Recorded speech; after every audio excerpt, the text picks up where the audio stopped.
Hi, guys, and welcome to a new Dawn. I am Dawn, and if you are new here, thank you for joining. And if you've been here before, thank you so very much for coming back. So, today we're going to do things just a little different. I am going to do a full makeup look. Today, I am going to show you guys some of the products that I use, but this episode is geared toward a very specific group of people. Y'all know what I use my platform for, right? So today I wanted to talk about how to keep yourself safe and how to create an exit strategy. So I'm no expert. I am not working for, employed by, or affiliated with any organizations.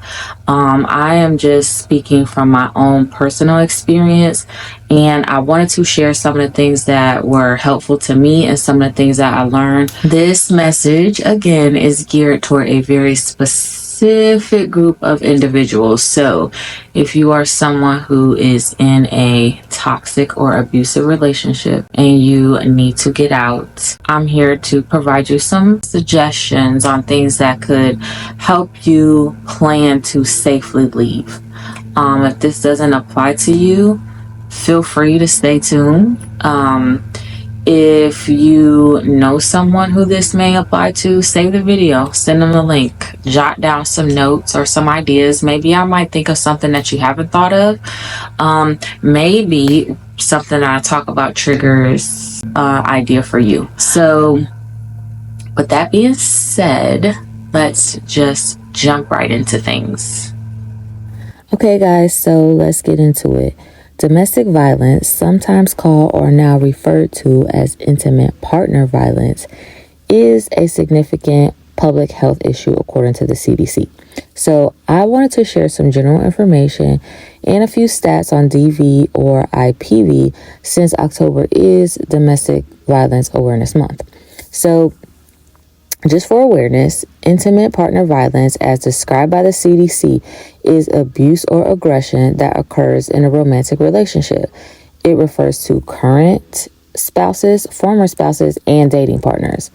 And guys, there are several types of violence. So violence can be physical violence, sexual violence, stalking, or psychological aggression. Now, this last one, psychological aggression, to me is kind of a surprising category, although it makes sense. I don't know if this is what we used to call emotional abuse, but the CDC describes it as the use of verbal and nonverbal communication with the intent to harm a partner mentally and emotionally, or to exert control over a partner. So for me, the psychological aggression started long before the physical abuse began. And it would be like in a fight or disagreement or argument, he would call me names or like just say things that would like intentionally hurt my feelings. So he would call me lazy or sorry or tell me, I ain't shit of a woman. He would call me fat or a fat bitch, like just completely disrespectful. And things that he knew would intentionally hurt me just so he could win the fight. And to be honest, it became normal. Like I expected him to do that in a relationship. After a while, that kind of stuff does break you down as a person. And I did, just speaking for myself, I did after a while, I started to question my worth. I started to question, was I good enough? Even though in my head, I knew I was the shit the whole time, but he had me second guessing that. So I don't know. Is that gaslighting too? Or maybe some form of it? I don't know. But anyway, let's jump back into the stats. Okay, so still staying with the CDC, the most recent report suggests that about 41% of women and about 26% of men have experienced contact sexual violence, physical violence, or stalking by an intimate partner in their lifetime. Also, 61 million women and 53 million men have experienced psychological aggression by an intimate partner in their lifetime. Survivors can experience a multitude of things, including mental health problems such as depression and PTSD. It could also lead to things like smoking, doing drugs, and drinking alcohol. And not surprisingly, marginalized people are at a higher risk of even worse consequences. So, I also did some research on the National Domestic Violence Hotline website. And according to their most recent reports, most female victims were previously victimized by the same person.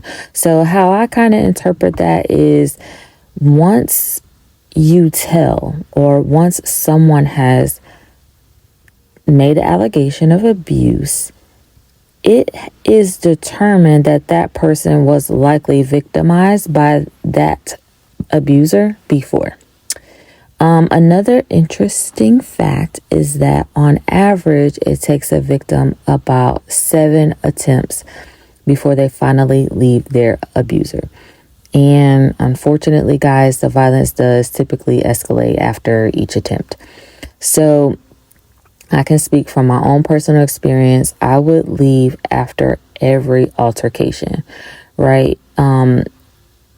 In the beginning, and actually the entire time that I was in the relationship, I knew I was being abused, but I didn't think of it as abuse really until I left, to be honest. Like, I never said it out loud. I never put those words into the atmosphere. And maybe there was a part of me that felt like if I did, that would make it real. But his MO was to put his hands around my neck. He would choke me. He would strangle me. One time he punched me in the face. After every time that he put his hands on me, I would leave, and I would be gone for hours and hours and hours. Like, I would just drive around the city. Sometimes I would drive down to the beach. Sometimes I would drive to a park. Sometimes I would just drive to the local mall or restaurant and just sit in the car, and I would think about what to do next. But my head was so cloudy that I just couldn't figure out a concrete plan. And I will always find myself going back home. And that's why it is so important to create a safety plan or an exit plan if possible. So again, like in my case, I felt like I didn't have time to create an official plan. I had a lot of thoughts going on in my head, but I never wrote anything down on paper.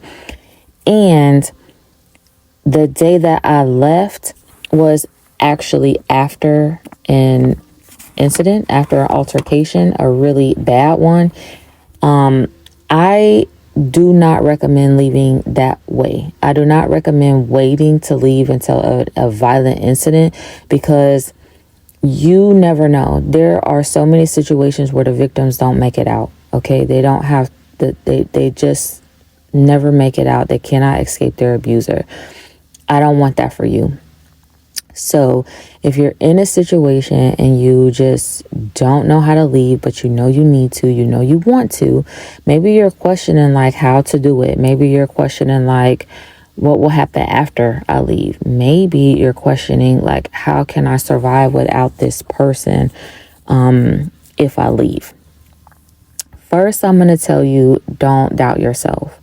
You are stronger than you think. You're stronger than you think. Second, if you need help with a plan, the National Domestic Violence Hotline, that website offers some guidance on how to create a plan. So I'm actually going to share that information at the end of this video. Now, keep in mind that if you are doing your research, you want to make sure you're in a safe place first, right? Make sure that nobody's looking over your shoulder. Preferably, if you could do the research away from home, that is best. And clear your browser, right? Make sure you're clearing your browser history, because people who abuse are slick and they know how to figure out what they want to figure out. So The key is to make your move safely and quietly. Now, if you feel like you do not have the time to do the research, I'm going to share a couple of tips and tricks that I have learned through research and just from my own personal experience, like things that I wish I would have known beforehand that would have made me feel a little more comfortable and confident about my escape. Now, I'm not going to lie. Just because you might feel comfortable and confident about leaving is still going to be scary. But again, you're stronger than you think. You got this. All right, so tip number 1, pack a go bag. Pack a go bag and put it somewhere inconspicuous, somewhere where you can get to it easily when it's time to go. In the go bag, you want to only have essentials. Like, think about the things that are important to you and your kids, if you have kids. And what I mean by that is important documents, things that can identify you, like your birth certificates, social security cards, your driver's license, any bank account information, life insurance policies, things like that. If you're able to purchase a throwaway phone, like something that cannot be traced, have that. Store it in your go bag. Make sure you have the battery nearby and save some important contact numbers in there so that when you leave, you have a way to reach out to people and your abuser cannot trace you. I would suggest that if you're able to pack clothes, a change of clothes, then do so. For me, that's one thing that, like, when I left, because it was at night, it was after a violent attack, I pretty much left the house with the clothes I had on my back. I circled back the next day to grab a few more items, but I was so terrified about going home because I didn't know where he was. I had turned all my devices off so he couldn't find me, but that also meant I didn't know where he was. So I didn't know if he left to go to work. I didn't know if he left to go to the corner store, if he would come back while I was in the house. I had no idea. So I wish I would have kind of had a little go bag prepared before. So a change of clothes might be nice. Don't stress too much about the clothes though, because remember, they can be replaced. Also try to think about where you can go. So whether that's to a close family member's house, a friend's house, a work colleague, somebody that you confide it in, but somebody that you can trust, right? Because this person has to be able to keep you safe and not share your location with your abuser. If you don't have a safe person, look to local shelters and the National Domestic Violence website. They can help you with local resources as well. And again, I'm going to put that information at the end of this episode. Now, as far as money goes, this is something that I learned from experience. Keep your accounts separate from your abuser. That way, when you leave, they can't track you by your spending, right? And if you're not in a position where you can keep your account separate, start taking a little bit of cash here and there, just a little, something that's not noticeable, and hide it. Put it in your go bag, hide it somewhere in the house. Put it in a safe place so that when you leave, you have something.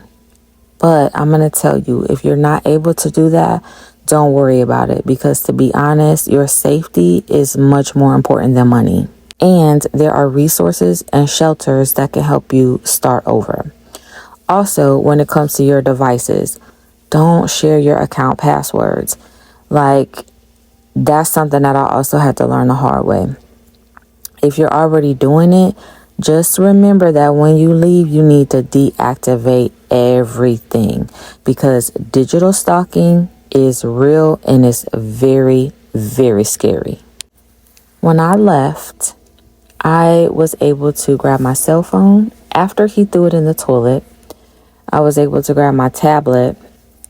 I had my Apple Watch on me, but during the time of the altercation, I took it off and I threw it somewhere to hide it. Well, I wasn't able to grab it before I left the house. So when I left the house, I literally had the clothes on my back.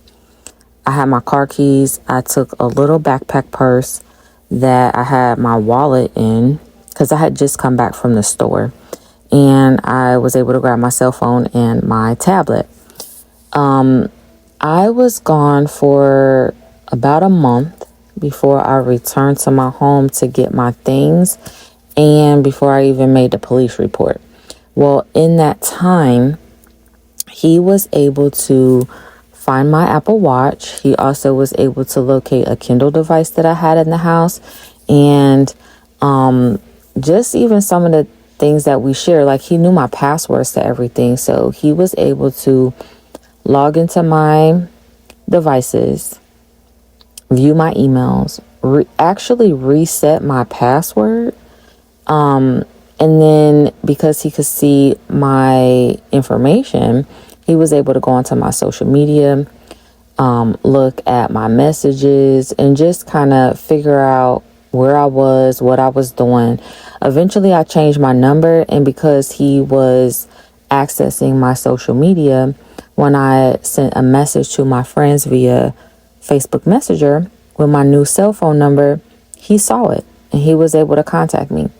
And he was able to do that a couple times, actually. So, when it comes to your devices, when it comes to social media, when it comes to any accounts that you have, if you have shared your passwords, start changing your passwords. If you have shared accounts, figure out what you need from those accounts, especially if it's money, start moving stuff around. And if you're not able to do that because you just don't have that kind of time, like your safety is really in jeopardy and you don't have that kind of time, don't worry about it. Just make sure that when you leave, you deactivate everything. I also want to make mention that don't do what I did. In my situation, I left in the middle of the night. I ended up staying at a hotel, but I went back to my home the next day. I don't recommend that because you could be putting yourself in a very, very, very extremely dangerous situation. That's why it's so important to create a safety plan so that when you leave, you don't ever have to go back. Also, it took me about a month to file a police report because I actually left the state and I didn't have a plan. I didn't know exactly what I was going to do. I wouldn't recommend that. I still got what I needed to get taken care of. But I would recommend not waiting. I would file a police report or incident report right away. And what you could do is, if you're not sure how to go about it, contact again your resources. For me, the National Domestic Violence Hotline, that was the resource. Once he began digital stalking me, that's when I really got afraid. And I made a phone call and they suggested that I go to the local police, but I wasn't in the area where the abuse happened. So I couldn't make a report until I got home. I didn't want to make a report until I got back to my home city. So again, I just don't recommend doing it that way. That's the reason why it's important to have a safety plan. Once you're out, once you leave and you've left the final straw, the end game, don't go back. Okay, here are my last thoughts. If you have somebody that you've identified as a trusted person, like someone who you confided in and you know that person will help you to remain safe, it might be helpful to create a code word that only you and that person know, right? So they know that if that word is used in a conversation or sent via text, that you're in danger and you're not able to call or get to help on your own. So they need to come or they need to send the authorities. I do know that on your iPhone, I can't speak for Android. I'm sure they have a similar feature, but I do know on the iPhone that within the health app, under the medical ID, you can set emergency contacts so that in the event you use the emergency SOS to call for services, it will also send a message with your current location to your emergency contacts. My last and final thoughts. If you are not journaling, keep a journal. Add detailed identifying information of your abuser. God forbid that anything happens to you, and I pray that you are able to get out before it's too late. But just in case, and especially if you have been keeping your abuse a secret, identify your abuser and identify the abuse. Describe some of the things in your journal that you have been through, like describe what's happened to you and how it's made you feel. Write a letter to your loved ones if you feel so inclined. And tell your confidant, your trusted person, tell them where to find it in the event that you don't make it, or in a case where you become seriously injured and you're unable to speak for yourself. Like, it's your record. So keep a record of what's happening. I know that is kind of a tricky thing because I didn't keep a journal for the majority of our relationship. I was afraid that he would find it.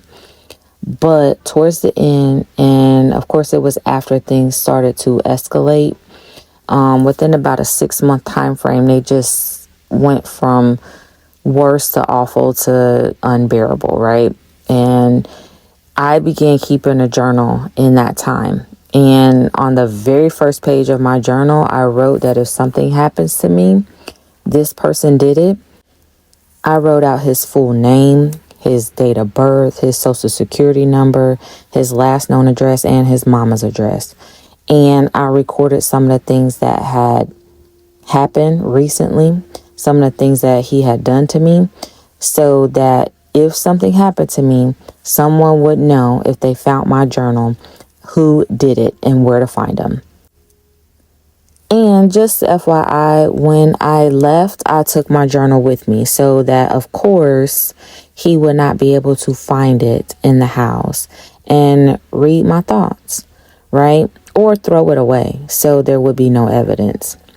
So that's it, guys. That's all I got. I really hope this helps somebody. Remember, love yourself first. You are stronger than you think. I love you guys, and I pray that you stay safe.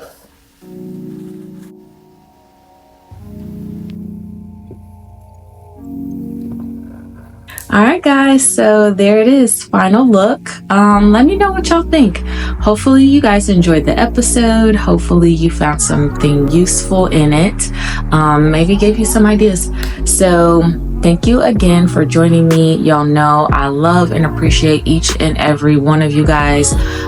Please do me a favor. Don't forget to like, share, subscribe, follow. And let me know what y'all want to hear next. I really enjoy hearing from you guys, and I look forward to chatting with y'all soon. Bye.